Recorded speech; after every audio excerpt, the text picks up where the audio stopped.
Le masque tragique, le grand masque tragique de Beethoven par Bourdelle, c'est un des chefs-d'œuvre là aussi de l'exposition, c'est un des chefs-d'œuvre de Bourdelle.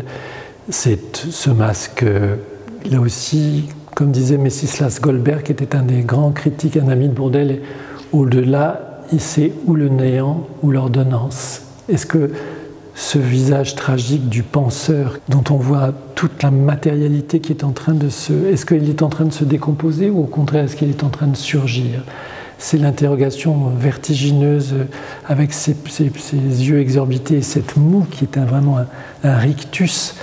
Est-ce que c'est la douleur de la pensée? Est-ce que c'est la douleur de la création? Est-ce que c'est l'interrogation justement sur le mystère de l'origine, à la fois de la présence et du surgissement des formes? Quel monde psychique est-ce que le génie porte en lui?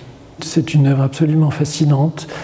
C'est la part du Bourdelle symbolisme avant que Bourdelle aille vers une construction architecturale à la limite d'une forme d'abstraction.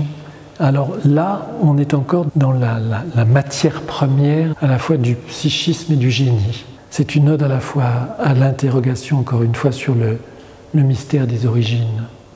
Et je trouve que d'ailleurs, autour de toutes ces figures de Méduse et de Salomé, et cette hantise en fait de l'étouffement, de la décapitation, ce masque du penseur qui transcende au fond les formes et les sexes, c'est comme une espèce d'au-delà, c'est vraiment l'humanité dans sa part, à la fois dans son défi et dans son interrogation tragique.